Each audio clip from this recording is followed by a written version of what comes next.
Oke, baik. Assalamualaikum warahmatullahi wabarakatuh. Waalaikumsalam. Oke, terima kasih Ananda semua yang sudah bergabung, baik luring yang ada di ruangan ini maupun yang kuliahnya secara daring ya. Untuk pertemuan kita kali ini, khususnya untuk kelas A1, itu saya hanya bisa yang minggu lalu itu karena jaringannya kurang bagus, akhirnya saya hentikan kuliah. Tetapi ada yang saya kirim ke grup WhatsApp, itu kuliahnya A2. Kebetulan jaringan masih bagus dan masih bisa saya buatkan videonya gitu. Tetapi kita akan mengulang sedikit ya. Jadi materinya kita akan ulang sedikit pada barisan monoton, Ya, ada dua jenis barisan monoton, ada yang naik, ada yang barisan turun ya, barisan naik dan barisan turun. Nah, ada teorema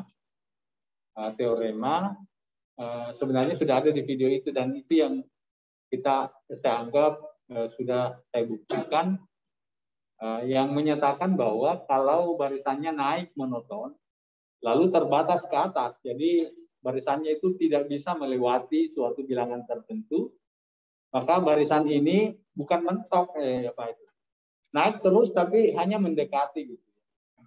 Jadi sebenarnya barisan yang naik monoton ini akan konvergen ke subprimumnya barisan. Ya, tetapi mencari subprimum juga tidak mudah, sehingga kita membutuhkan suatu cara untuk mencari titik konvergennya. Ya, seperti itu. Pertama kita harus buktikan bahwa barisan itu misalnya naik, tapi kita akan menggunakan induksi matematika. Ya. Kemudian yang kedua, barisan itu terbatas, ada batas atasnya. Ya. Nah, kita juga akan menggunakan induksi matematika. Ya. Jadi mempelajari atau menyelesaikan soal-soal barisan monoton, kita harus memiliki prinsip-prinsip bekerja untuk menggunakan induksi matematika. Oke, saya akan share screen ya.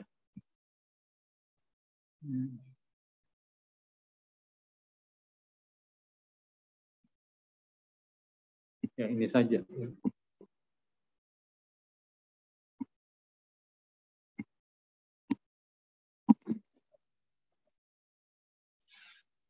Oke. Misalnya begini. Nah, kita punya suatu pernyataan ya. Pernyataan misalnya begini. Kita punya pernyataan misalnya menyatakan bahwa bilangan asli kalau dikuadratkan itu ya selalu kurang dari 2 berpangkat n-nya.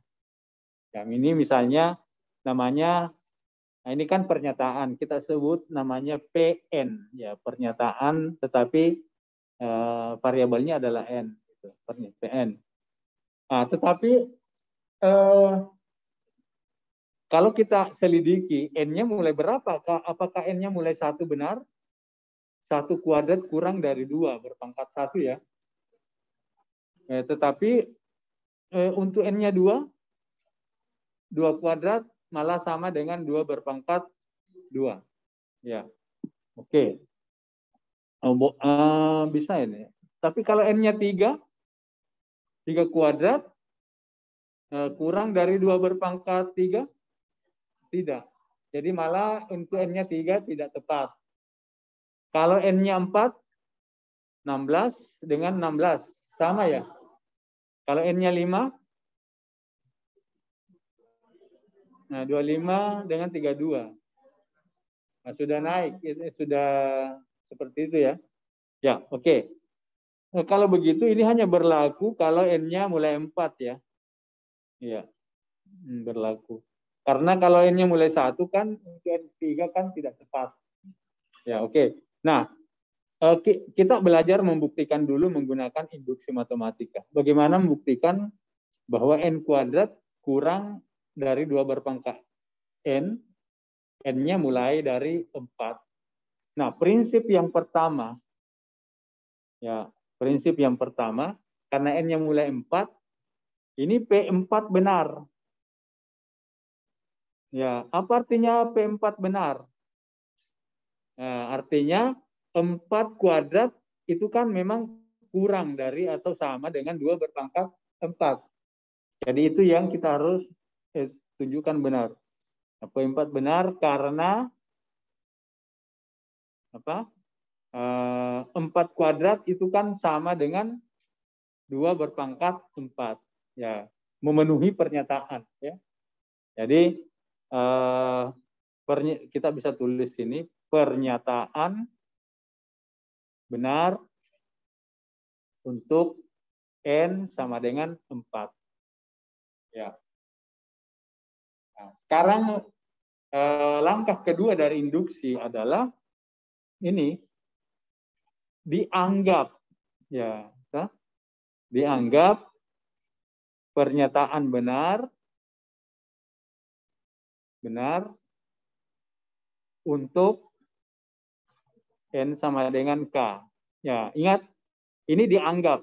Apa artinya? Kalau n-nya sama dengan k ini benar, artinya k kuadrat itu kurang dari 2 berpangkat k.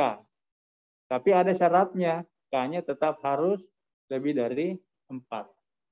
Nah, ini tidak dibuktikan karena dianggap, ya, dianggap bahwa Anda anggap k kuadrat kurang dari 2 berpangkat k.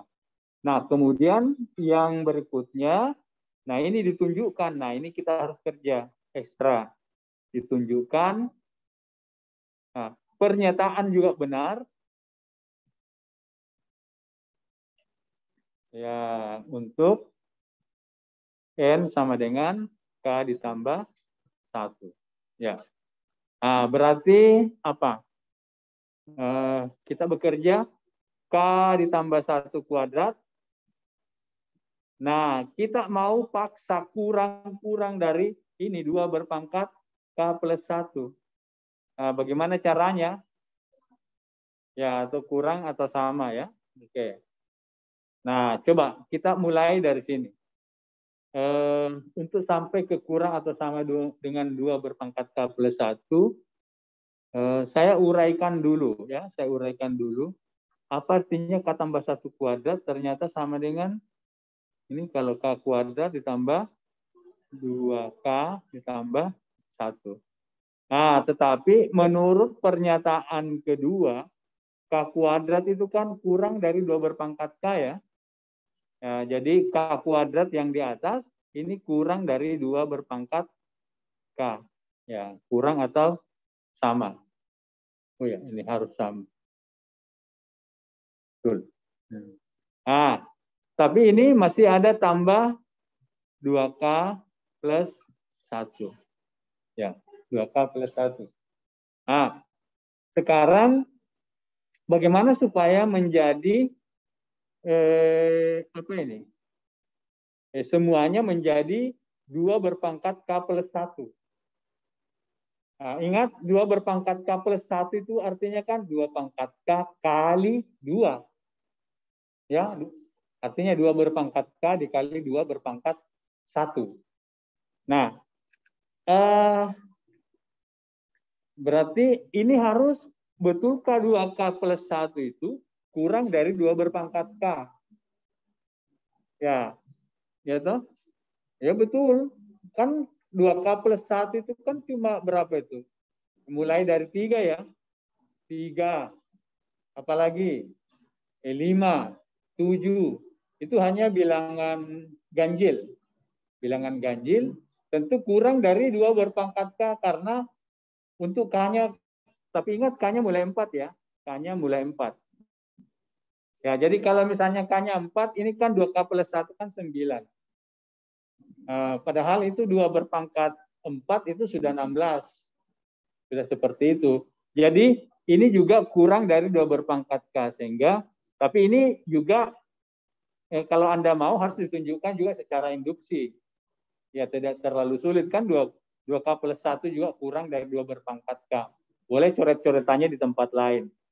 Jadi semuanya ini kurang dari 2 berpangkat K, ini juga kurang dari 2 berpangkat K. Nah, sehingga kita dapat 2 berpangkat K tambah 2 berpangkat K itu kan sama dengan, ya, jadi tinggal sama dengan 2 kali ya, 2 kali 2 berpangkat K. Nah, kalau 2 kan sama saja 2 berpangkat 1. Ya, jadi ini rupanya sama dengan 2 berpangkat K plus 1. Ya, ternyata kita sudah dapat bahwa K tambah 1 kuadrat juga kurang dari 2 berpangkat K plus 1. Ya, seperti itu. Ya, inilah prinsip induksi matematika. Jadi prinsipnya cuma 3. Gitu. Ya, prinsipnya cuma 3. Ya, itu. Ya, jadi prinsip yang pertama ditunjukkan pernyataan benar untuk N sama dengan 4. Tapi kalau berlaku untuk semua N, maka prinsip pertama itu bukan P4, tetapi P1. Artinya pernyataan benar untuk N sama dengan 1. Ya, seperti itu. Oke. Ya, saya kira dengan memahami cara kerja induksi matematika, oke, nah kita bisa beralih ke file yang lain. Mana ini filenya? Oh iya. Oh tidak ada di sini ya. Oh saya sudah kirim kayak apa ini? Oh ini apanya?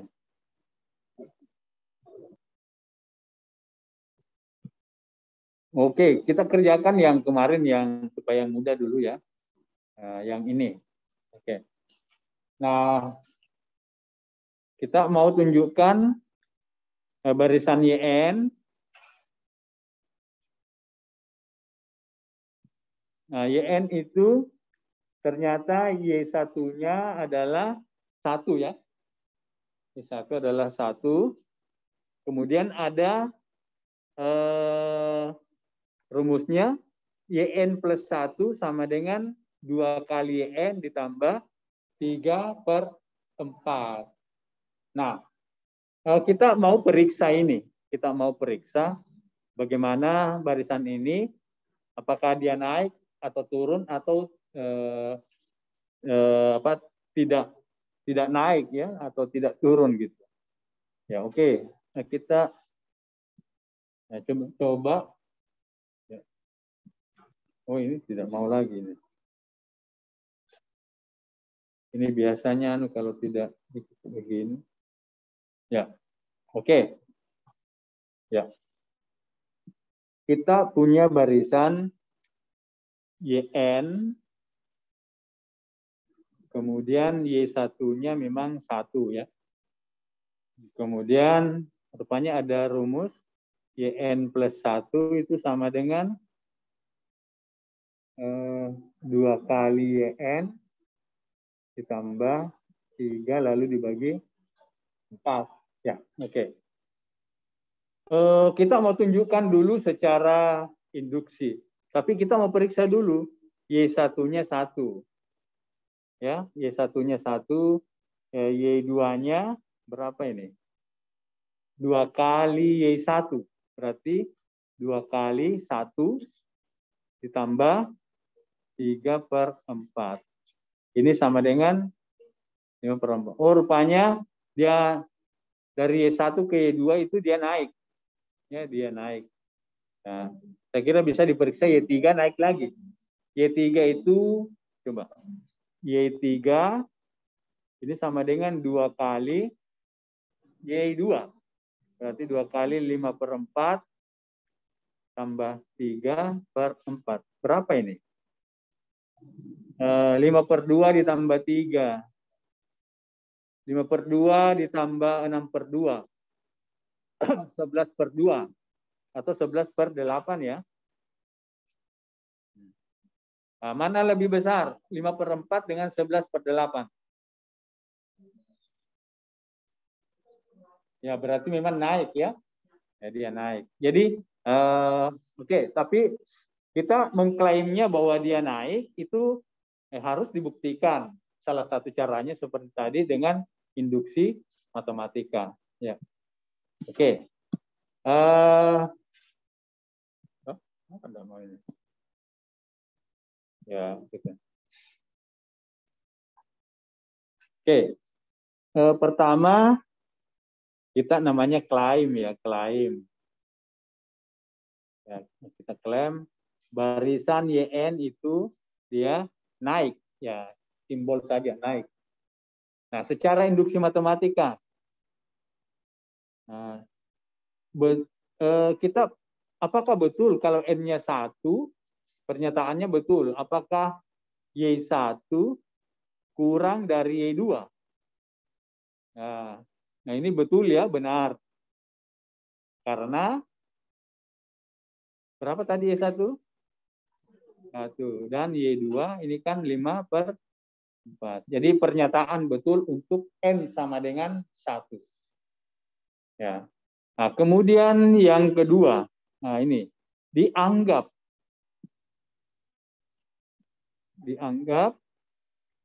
apa ini? Ini YK untuk N sama dengan K ini juga kurang dari YK plus 1. Jadi artinya pernyataan benar untuk N sama dengan K. Ya, jadi dianggap pernyataan benar untuk Y sama dengan K. Nah, barulah di langkah ketiga kita harus tunjukkan.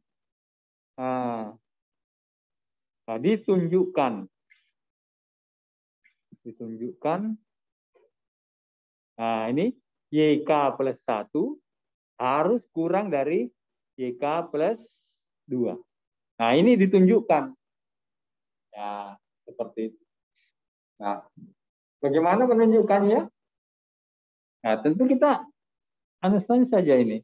YK plus 1 itu kan, nah kita lihat rumusnya. Berarti kan tadi menjadi 2 kali YK ditambah 3/4 ya. Jadi ini sama dengan 2 kali YK tambah 3/4 ya. Nah, tetapi ingat YK kan tadi sudah dianggap kurang dari YK plus 1 ya. Nah, berarti ini kan kurang, kalau YK-nya diganti YK plus 1. Berarti 2 kali YK plus 1 ditambah 3/4. Nah, itu. Sekarang, apa artinya 2 kali YK plus 1 ditambah 3/4? Ya, ternyata itu kan bentuknya sama dengan YK plus 2, toh? Ya. Nah, ingat, YK plus 2 itu berarti 2 kali YK plus 1 tambah 3/4.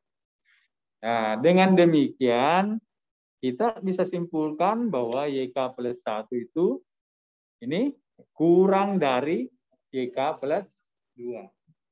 Nah, dengan demikian, kita sudah melewati 3 langkah, sehingga kita bisa simpulkan bahwa YN ini naik monoton. Ya, ataukah YN kurang dari YN plus 1 untuk semua N. Ya. Nah, ini baru kita tunjukkan naik monotonnya, belum terbatasnya. Nah, belum terbatasnya. Nah, sekarang kita menuju ke membuktikan barisan tersebut kurang dari suatu bilangan. Jadi terbatas, terserah bilangan apa. Tapi yang jelas, tadi kan barisannya mulai 1 ya. 5/4, 11/8, mungkin naik. Tapi kayaknya mungkin ya, tidak bisa sampai 3 gitu ya. Atau sampai 2, dia tidak bisa lewati 2. Ya, jadi kita bisa klaim. Oke ya. Oke, jadi yang kedua, kita klaim Nah, ini YN ini kurang atau sama dengan 2 boleh. Ya. YN kurang atau sama dengan 2. Oke, nah kita mulai induksi lagi. Langkah pertama induksi. Nah, Y1 ini sama dengan 1 toh? Nah, kurang kan dari 2. Nah, berarti pernyataan benar untuk N sama dengan 1. Iya. Nah, kemudian langkah induksi yang kedua dianggap. Jadi selalu begitu, langkah kedua itu kita anggap. Nah, YK kurang atau sama dengan 2. Ini dianggap. Nah, kalau begitu sesudah dianggap, kita tunjukkan apa ini? Ditunjukkan. Ya, ditunjukkan YK plus 1. Nah, kurang juga dari 2. Nah, kalau begitu, nah kita lihat YK plus 1 itu kan sama dengan 2 kali YK ditambah 3/4. Nah, tapi YK itu kan kurang dari 2 toh. Jadi kita bisa ganti 2 kali. Jadi kurang dari 2 kali 2. Tetapi yang ini tetap tambah 3/4. Berapa sih nilainya itu? 7/4. 7/4. Oh, ternyata tetap kurang dari 2. Nah, begitu. Ya, jadi dengan demikian kita sudah menunjukkan bahwa YK plus 1 juga kurang dari 2. Ya, kurang atau sama. Ya, boleh sebenarnya kurang saja ini.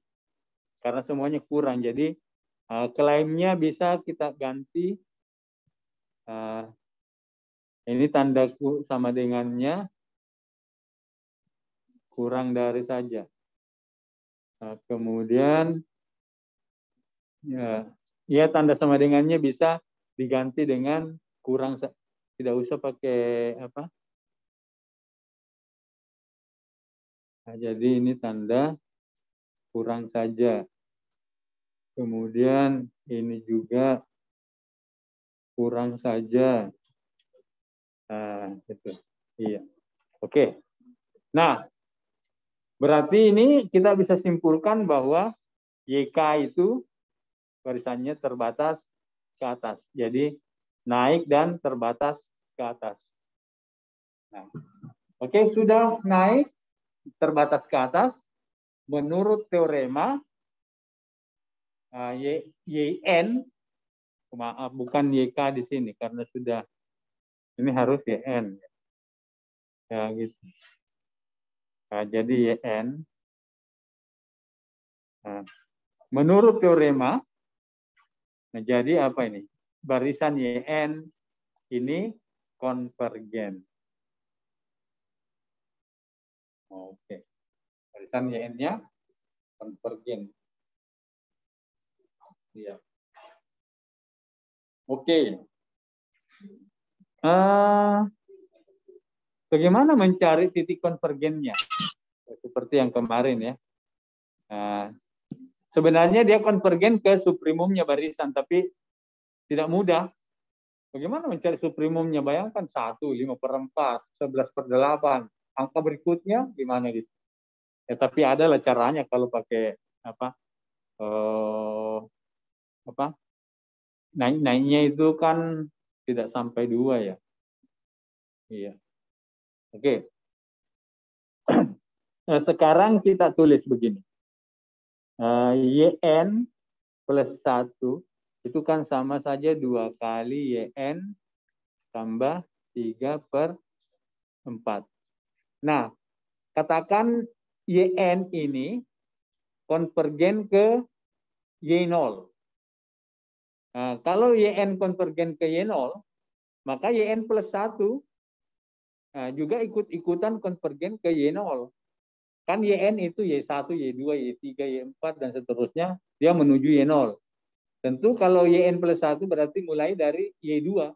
Tentu Y2, Y3, Y4 ya juga konvergen ke Y0. Jadi kita bisa katakan yang ini konvergen ke Y0. Ya. Nah, YN juga ini konvergen ke Y0. Berarti tinggal ditambah 2 kali, ditambah 3/4. Nah, Y0 bisa dicari dari persamaan ini ya. Nah, ini kan bisa dikali silang ya. Berarti 4 kali Y0 sama dengan 2Y0 ditambah 3. Kita dapat berapa? 2Y0 sama dengan 3, berarti Y0-nya 3/2. Nah, artinya YN ini konvergen ke 3/2. Ya, itu. Ternyata suprimumnya tidak sampai 2, tetapi dia itu 3/2. Jadi YN konvergen ke 3/2. Ya. Jadi sebenarnya suprimumnya barisan. Gimana ya kalau kita mau cari langsung dari bentuknya. Ini YN plus 1 sama dengan 2 kali YN ditambah 3/2. Iya.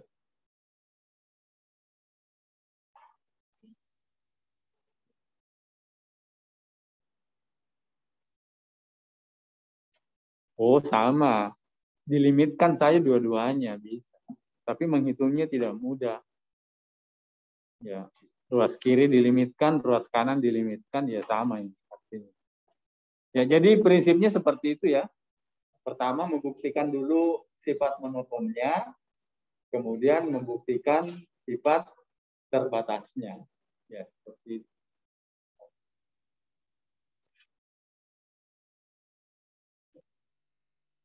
Ya. Oke. Saya mau Anda kerjakan dulu yang ini ya. Yang apa? Anda ya. Nah, ini dia. Coba dikerjakan. Ini bisa lihat. Diberikan Z, barisan Zn. Didefinisikan. Z1 itu 1.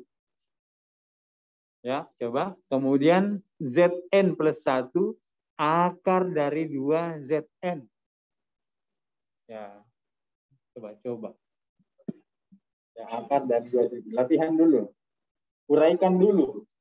Z1 1. Z2 berapa? Akar dari 2 kali 1. Berarti akar 2 ya. Z2 itu akar 2. Z3 akar dari 2 akar 2. Iya.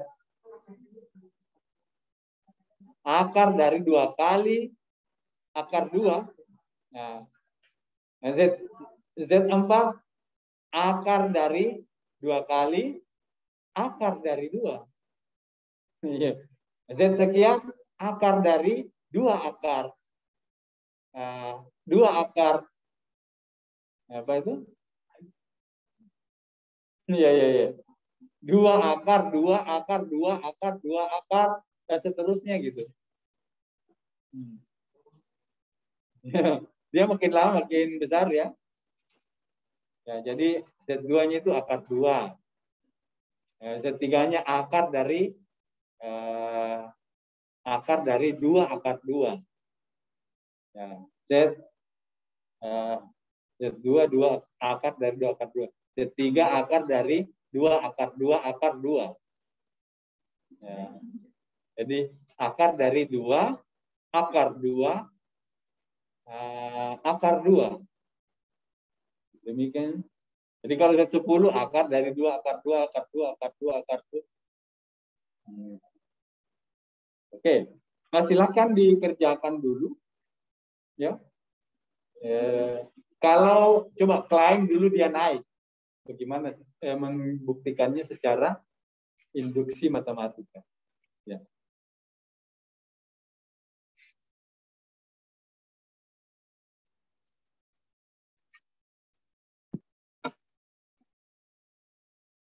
Ya, Ananda yang sedang di rumah silahkan ya dikerjakan ya. Halo. Iya, Pak. Hah? Ya, Pak. Ya, silakan dikerjakan. Ya, Z2 itu akar 2. Z3 akar dari 2 akar 2. Nah, Z4 akar dari 2 akar 2 akar 2. Tapi akarnya bersusun. Nah, Z5 tetap akar dari 2 akar 2 akar 2. Ya.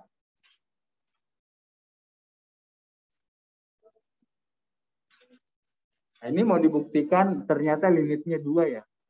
Berarti jelas kalau dia naik harus pasti terbatas juga.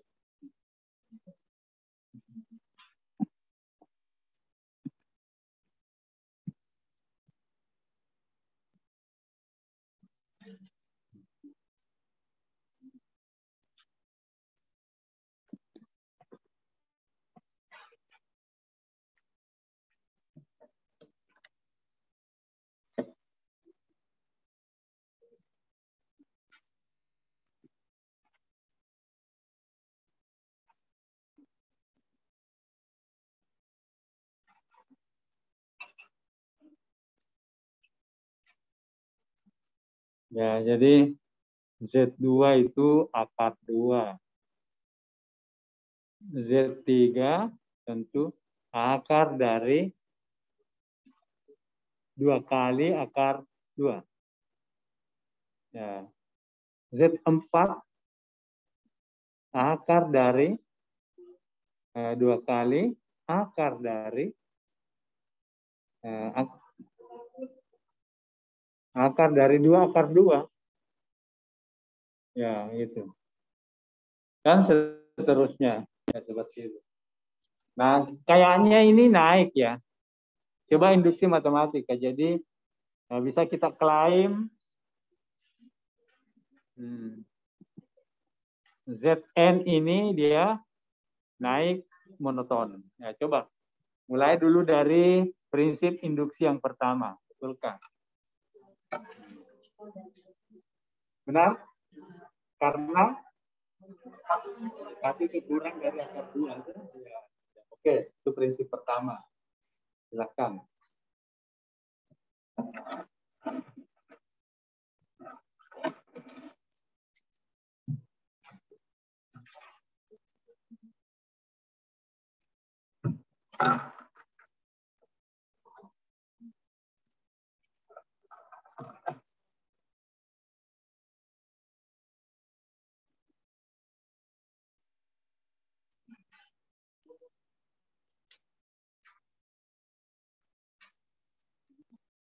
Jadi ternyata Z1 itu sama dengan 1.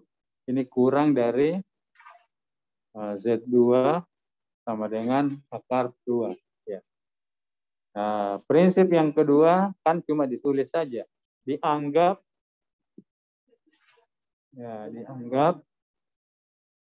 ZK kurang dari kurang dari ZK plus 1 ya. Ya. Nah, kemudian ditunjukkan. Nah, siapa yang bisa tunjukkan? Ditunjukkan ZK plus 1 kurang dari ZK plus 2. Ya. Oke. Betul?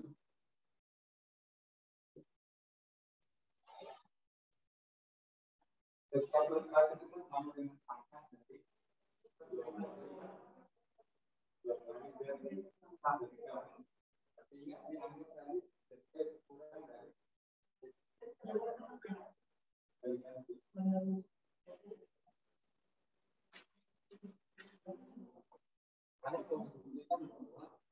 ketika prestasi kurang dari 16.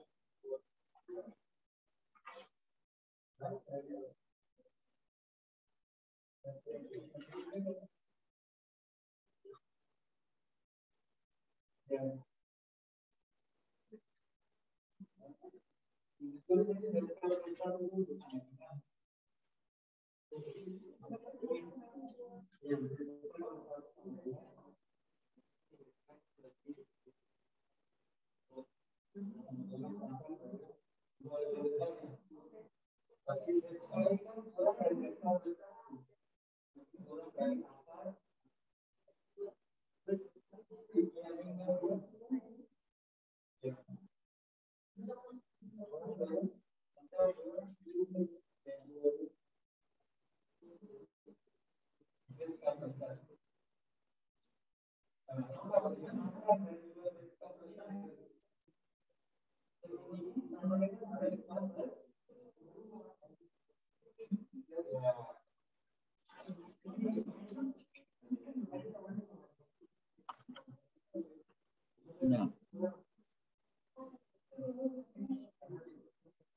Jadi apa ini?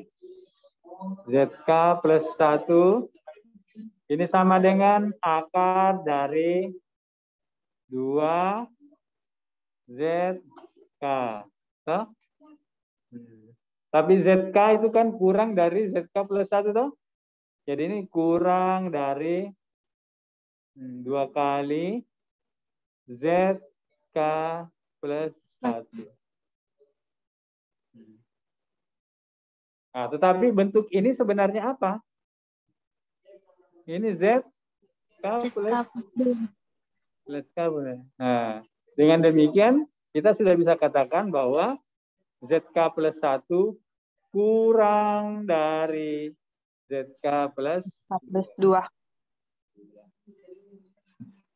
Seperti itu. Oke, terbatasnya lagi. Coba pikir. Semua bilangan itu kurang dari berapa? Kurang dari 2 ya, silakan. Zn kurang dari 2. Klaim Zn kurang dari 2. Mulai 3 prinsip.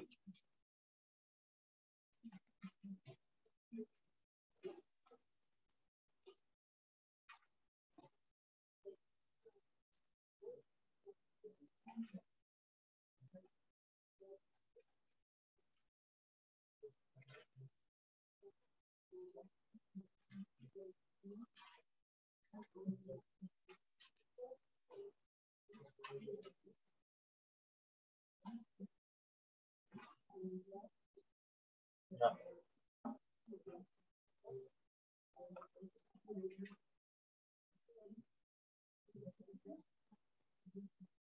Jadi klaim yang pertama ZK naik monoton.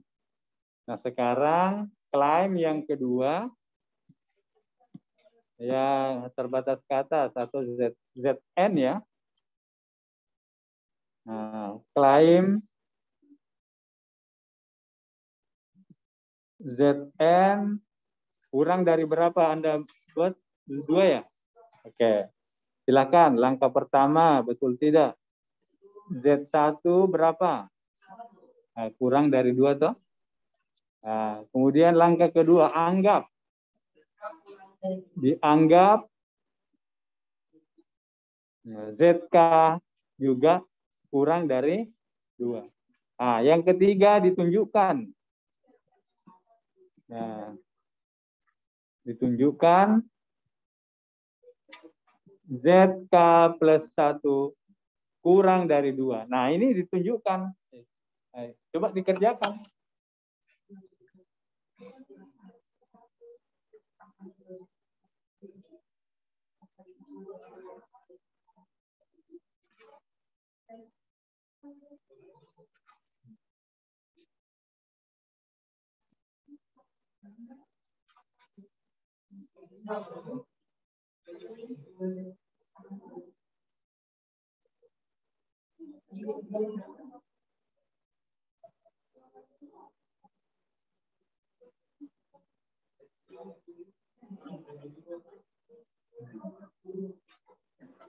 Ya.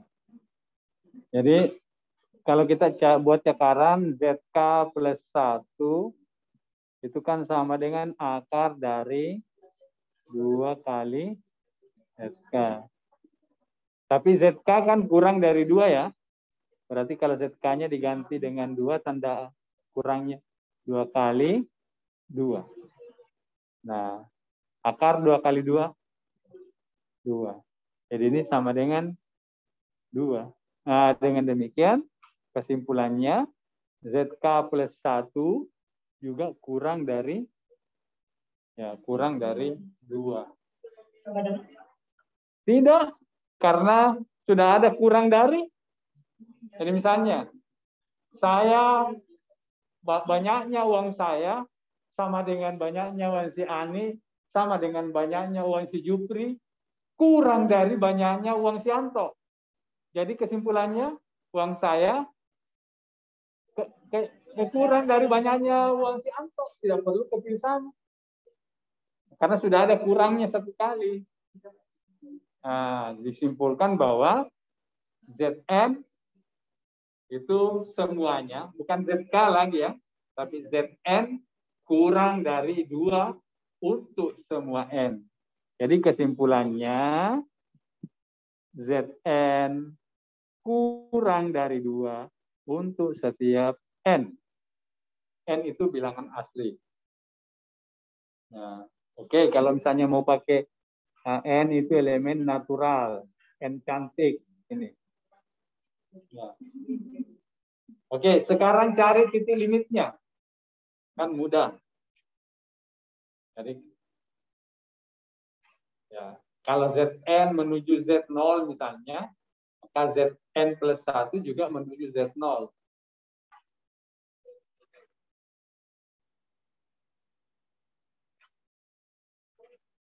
Berarti Z0 itu sama dengan akar 2 kali.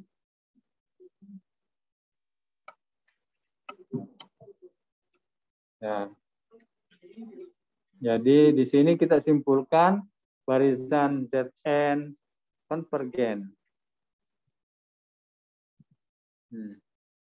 Nah, misalkan Zn di ini konvergen ke Z0. Jadi berlaku apa ini?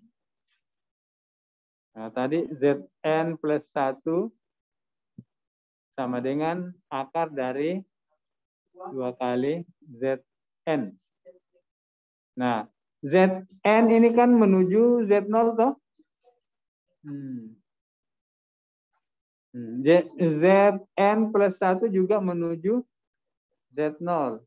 Berarti kalau dihubungkan di sini berarti akar dari 2 kali Z0. Nah, bagaimana caranya menyelesaikan itu? Z0 sama dengan akar dari 2 kali Z0. Boleh dikuadratkan, karena dua-duanya positif. Dapat Z0-nya berapa? Nah, sekarang pilih, tidak mungkin 2 titik limitnya tuh. 0 kah? 2 kah? Ya. Jadi Anda dapat pasti di sini Z0 ini 0.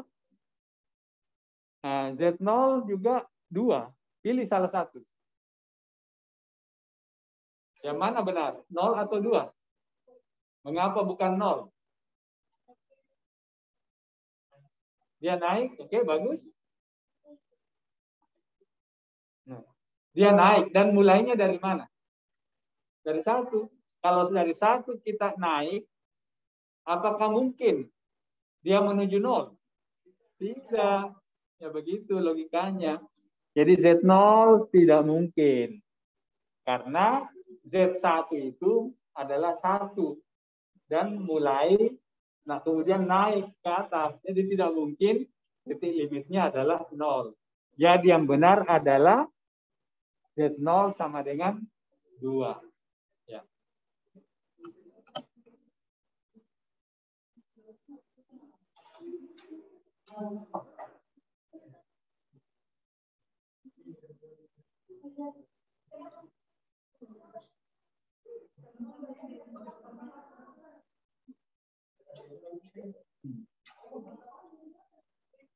Iya.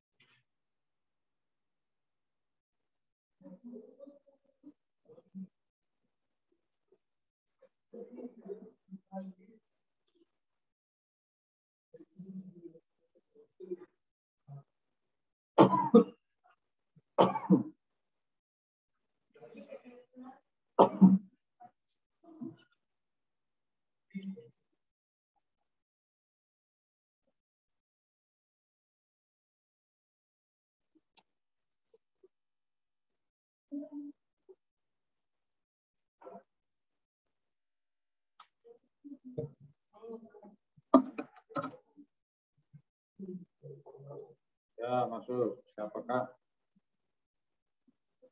Ada orang di luar kah? Suruh masuk.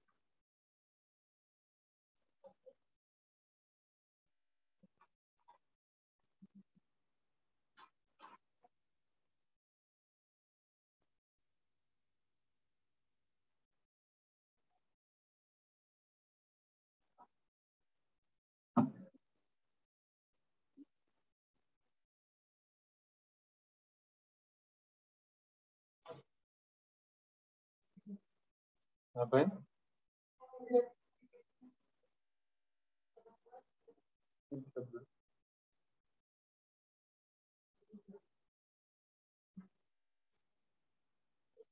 Ya, oke.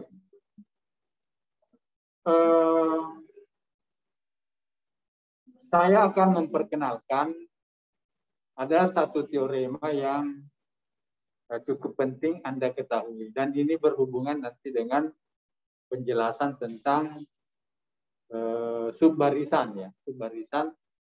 Untuk barisan ini kan kita masih ada dua materi, yaitu yang pertama subbarisan, kemudian yang kedua adalah barisan Cauchy. Ya, barisan Cauchy. Ya, disebut sama dengan namanya, Mas Cauchy itu.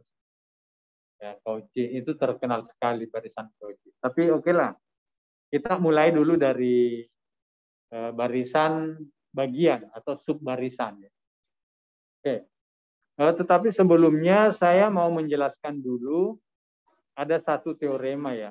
Ada satu teorema di himpunan, pada himpunan itu namanya teorema Bolzano-Weierstrass.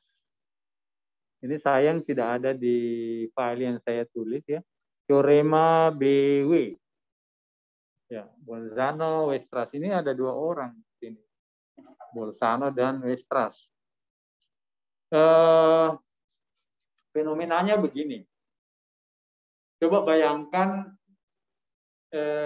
di suatu ruangan, ya, ruangan yang terbatas, kemudian diisi dengan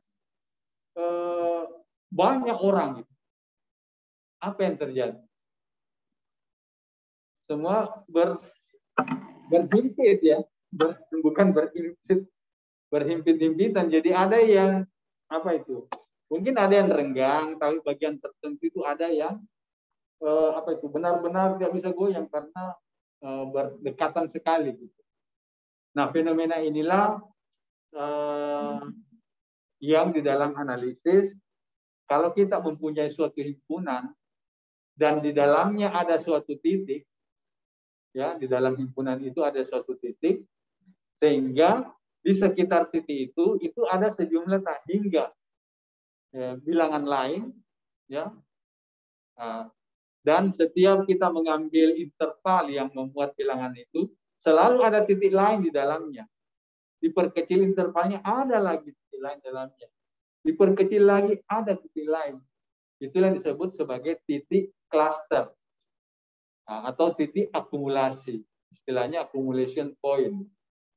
Jadi accumulation point itu adalah sebuah titik yang jika diambil interval di sekitarnya, ya, itu selalu ada titik lain selain titik itu. Ada titik lain ya, bukan titik itu saja. Ada titik lain selain titik itu. Diperkecil intervalnya, ada lagi titik lain. Jadi fenomenanya begini, misalnya ini adalah titik cluster. Nah, ini titik cluster. Jadi setiap mengambil interval yang memuat titik ini, ada titik lain di dalamnya, ya gitu. Ya, diperkecil intervalnya, ada titik lain di dalamnya. Diperkecil, ada lagi dan seterusnya. Titik itu disebut titik cluster. Teorema Bolzano-Weierstrass mengatakan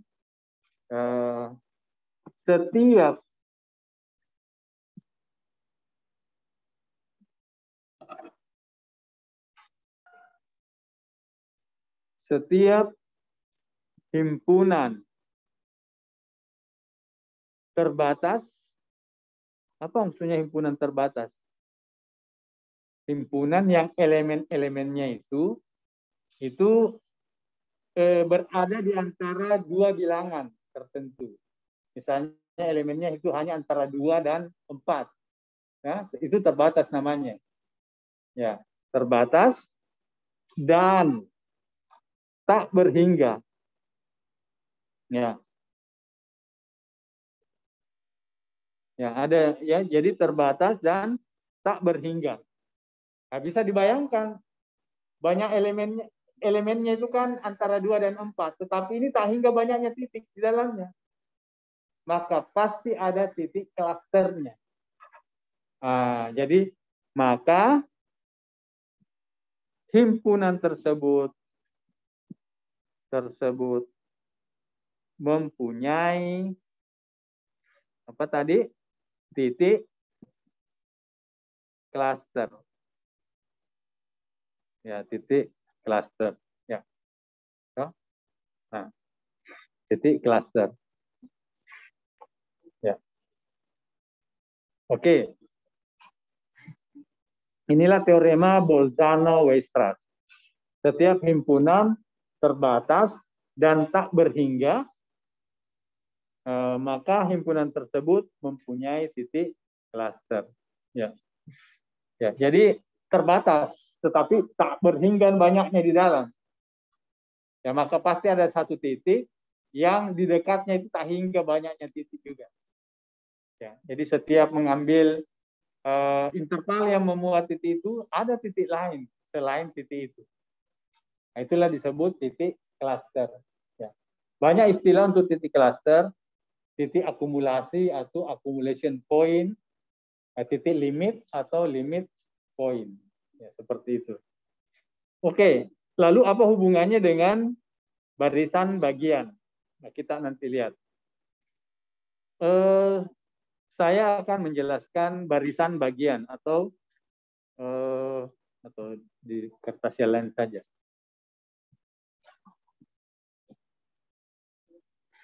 Nah, barisan bagian atau sub barisan. Sub barisan. Ya. Misalnya suatu barisan XN ya. Misalnya barisan XN-nya misalnya begini.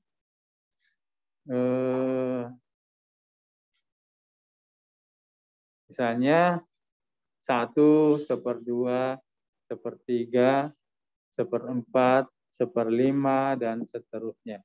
Ya. Nah, maka barisan bagiannya tinggal mengambil, oh saya mau ambil ini. Nah, jadi tapi mengambilnya naik. Jadi misalnya namanya XNK. Jadi yang kita ambil ini adalah misalnya 1/2. Berarti yang saya ambil suku kedua ya. Lalu suku keempat. Nah, suku keempat itu kan 1, 2, 3, 4. Ya, 1/4. Kemudian saya ambil suku ke-9. Berarti 1/9.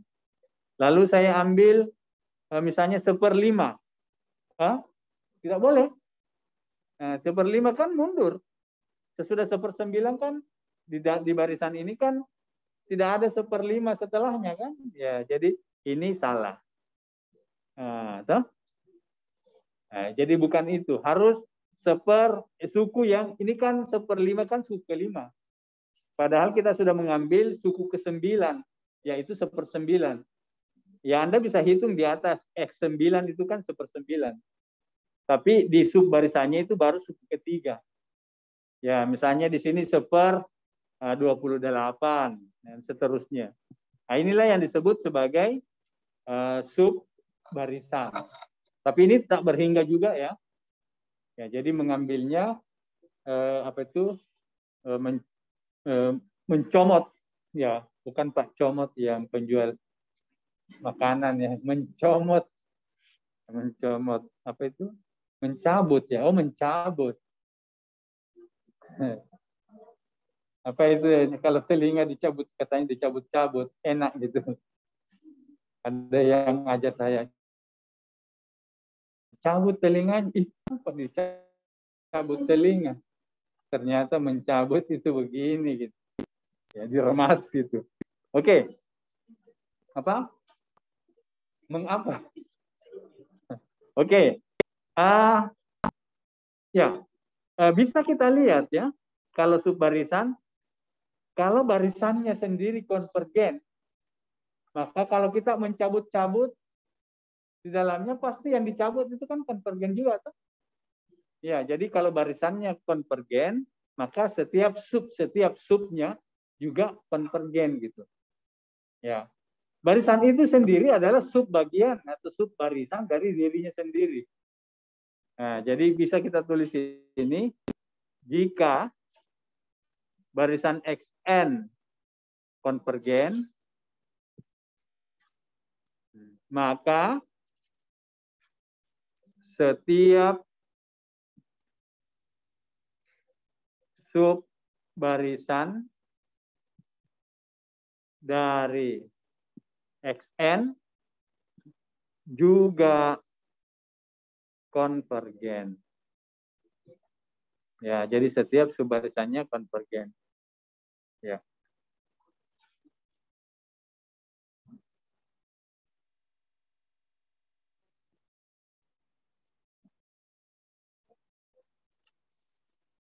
Nah, sekarang saya mau tanya, kalau dua subbarisannya, subbarisan pertama saya ambil suku-sukunya suku genap, suku ganjil, ya. Kalau ternyata subbarisan yang suku-sukunya ganjil diambil itu konvergen. Ya. Kemudian suku-suku genapnya dicabut-cabut, yang genap juga konvergen. Apakah pasti barisannya juga konvergen? Suku-suku ganjilnya konvergen. Misalnya X1, X3, X5, X7, X9, dan seterusnya suku-suku ganjil, dia konvergen. Ya. Kemudian X2, X4, X6, X8, dan seterusnya juga konvergen. Apakah pasti barisannya juga konvergen?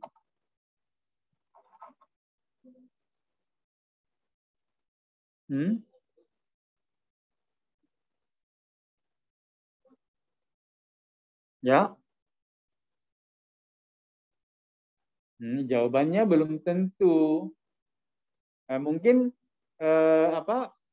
suku-suku ganjil itu misalnya menuju 0. Suku-suku genapnya menuju 1. Kan barisannya tidak konvergen karena 2 titik konvergennya dari suku-suku barisan barisan bagiannya tuh.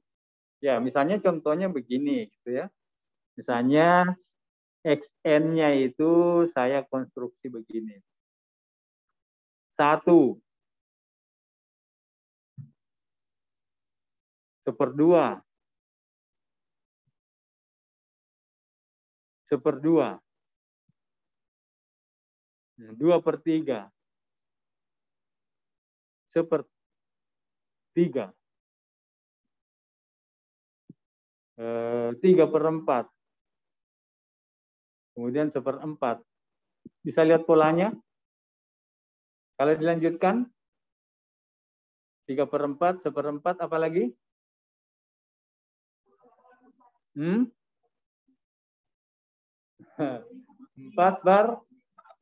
4/5, lalu lanjut lagi. Berapa? 5/6.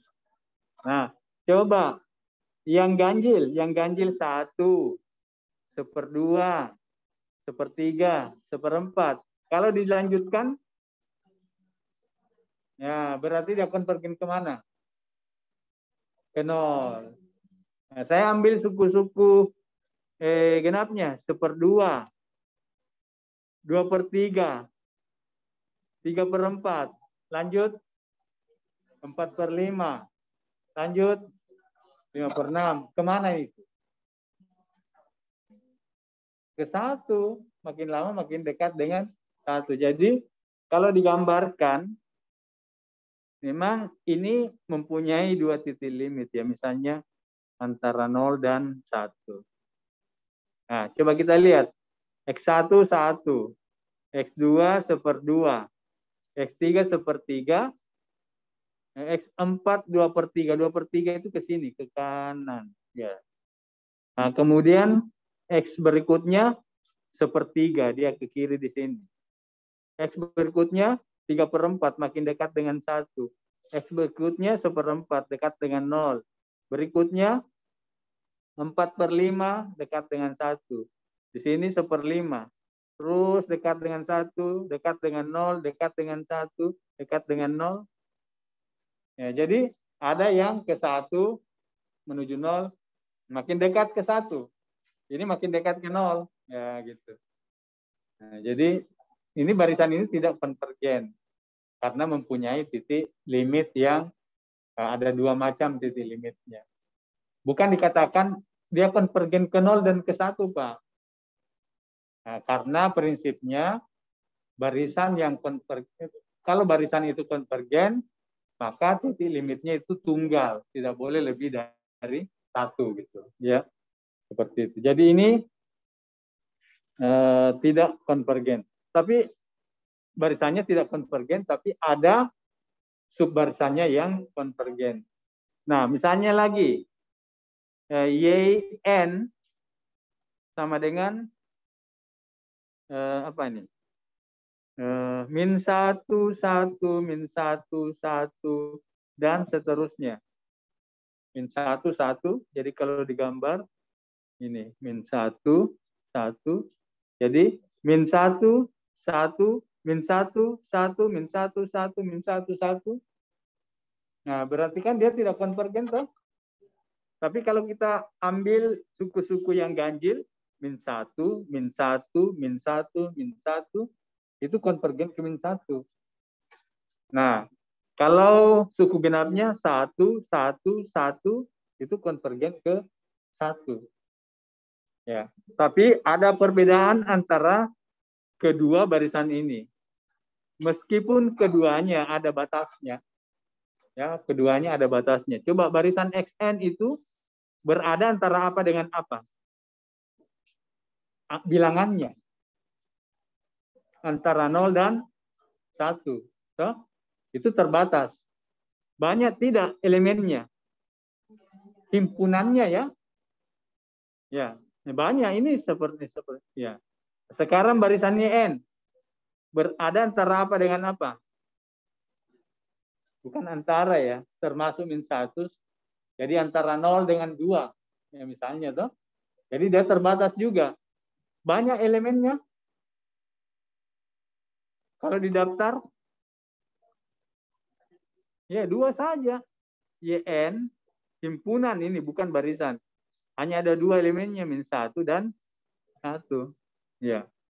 Nah, jadi ini berhingga. Kalau banyak elemennya berhingga sebagai sebuah himpunan, maka pasti ada juga titik subbarisannya yang konvergen. Ya, jadi itu mudah dipahami. Tetapi XN yang ini, nah XN,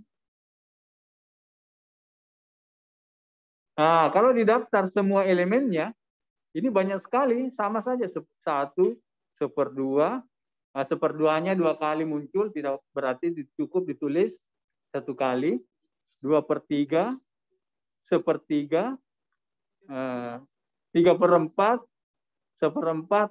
Ini banyak elemennya tuh, tak hingga tuh. Nah, banyak elemennya tak hingga.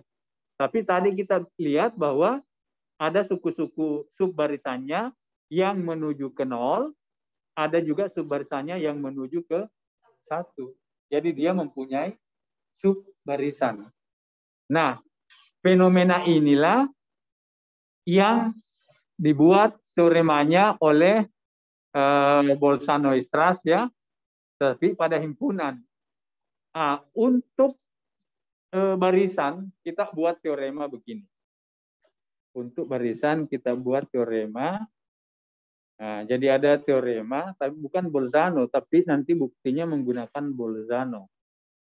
Teorema. Nah, jika barisan XN terbatas dan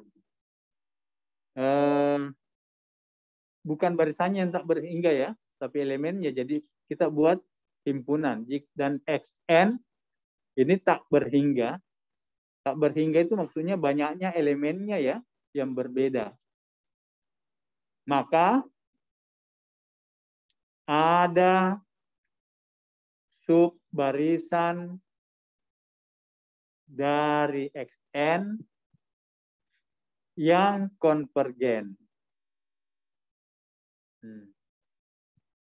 Nah, ini dia. Ada subbarisan dari Xn yang konvergen. Ini kata ada ya, bukan setiap. Ada subbarisan dari Xn yang konvergen. Ya. Oke. Nah, kasusnya tadi ada dua macam. Ya, kasus kalau terbatas.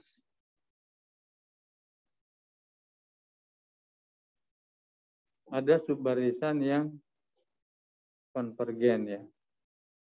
Nah, sekarang kalau misalnya barisannya kalau kita tulis dia terbatas ya, berada antara A dan B ya. Dia terbatas. Jadi titik-titiknya itu ada di dalam sini gitu. Ya. Nah, mungkin ada begini ya. Misalnya berada di antara A dan B dan banyaknya titik di dalam A dan B itu tak berhingga banyaknya. Maka pasti bisa dibuat ada subbarisan yang konvergen ke suatu titik. Nah, bagaimana dia konvergen kemana? Nah, kalau banyak titik-titik ini didaftar dan banyaknya kan juga berhingga, menurut teorema Bolzano, himpunan ini kan walaupun tidak dianggap barisan dulu, himpunan ini kan mempunyai titik klaster. Ya, jadi menurut Bolzano-Weierstrass, katakan titik klasternya misalnya di sini. Di sini bertimbun-timbun titik. Ya, di sini titik klaster. Nah, ini menurut siapa? Menurut Bolzano-Weierstrass. Katanya kalau kita mendaftar himpunan dan himpunan itu elemennya berada antara suatu bilangan dengan bilangan lain dalam arti yang terbatas dan banyaknya elemennya tak hingga, maka pasti ada titik klasternya. Katakan namanya, kita namakan misalnya titik klasternya adalah namanya X0. Nah, ingat ya, titik klasternya namanya X0. Nah, sekarang karena X0 titik klaster, ya, jadi X0 titik apa ini? Titik klaster. Ya. Maka kalau saya buat apa ini? Nah, misalnya di sini X0 ya. Nah, sebenarnya kita angkat X0-nya di garis atas. Saya buat interval yang memuat X0, panjangnya ke kanan adalah 1 dan panjangnya ke kiri juga 1. Maka pasti ada elemen lain selain X0 di dalamnya. Katakan di sini. Ya. Ada elemen lain, katakan namanya X1. Ya kan tadi yang kita maksud titik klaster, setiap membuat interval di sekitar titik 0 ini ada elemen lain ya. Ya oke, kalau begitu kita tulis. Ada namanya X1 sehingga jaraknya X1 jadi ada di dalam. Berapa jaraknya X1 dengan X0? Kan pakai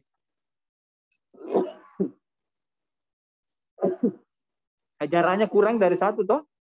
Nah, sekarang intervalnya saya perpendek. Tinggal 1/2. Tinggal 1/2. Nah, karena X0 titik klaster, maka ada titik lain lagi. Ya, titik lain dari barisan itu. Tetapi titik lain itu bisa kita pilih, walaupun namanya X2, tetapi indeksnya di barisan itu lebih besar dari indeksnya X1. Ya, misalnya X1 itu yang kita cabut, sebenarnya kita beri nama X1, tapi di barisannya itu mungkin X29. Jadi X29 sekarang menjadi X1. Jaraknya kurang dari, dengan X0 kurang dari 1. Nah, sekarang kita perkecil jaraknya lagi. Berarti kan ada X2 sehingga jaraknya X2 dengan X0 kurang dari 1/2. Tapi bisakah X2 yang kita ambil itu indeksnya di barisannya lebih daripada 29? Misalnya kata tadi X1 itu indeksnya 29. Misalnya indeks di atasnya. Ya, kira-kira bisa? Ya bisa saja. Kan ini kan tak hingga banyaknya. Misalnya dia berada di luar, cari lagi, pasti ada. Di dalam sini yang indeksnya lebih tinggi dari X1. Ya, pasti ada. Karena tak hingga banyaknya. Oh, kan mencarinya bukan apa itu? Mungkin saja X1.024 misalnya. Nah, itu diambil sebagai X2. Proses ini kita lanjutkan terus-menerus. Jadi ada X3 sehingga X3 dikurang X0 kurang dari 1/3. Ini bisa dilanjutkan terus-menerus sampai di sini Xn. Jadi di sini ada Xn sehingga Xn dikurang X0 kurang dari 1/n. Terus lagi. Terus lagi.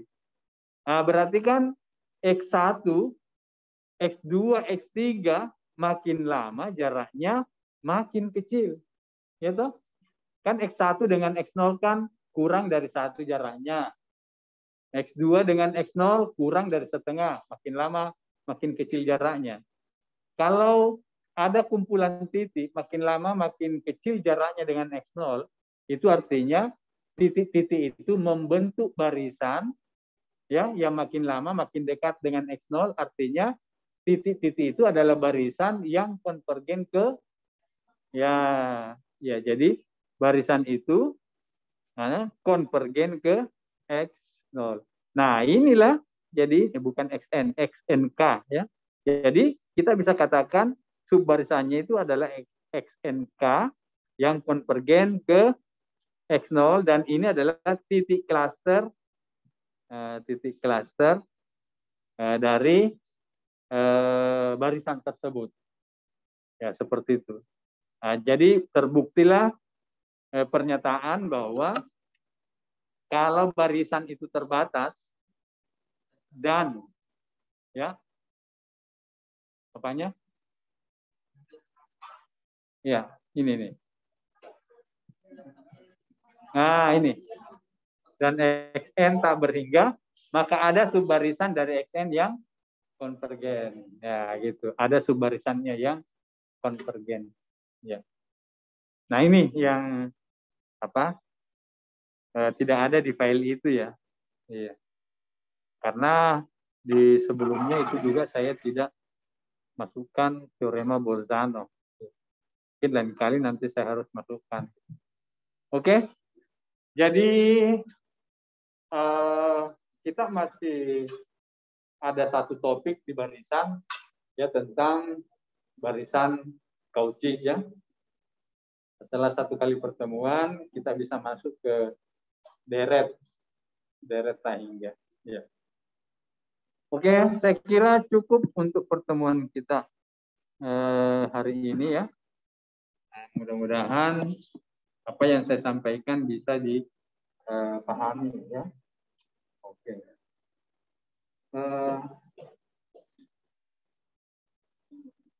Ya. Ini jam berapa ini? Setengah 12. Ya, oke lah, saya kira cukup untuk pertemuan kita ya, mudah-mudahan bisa dipahami.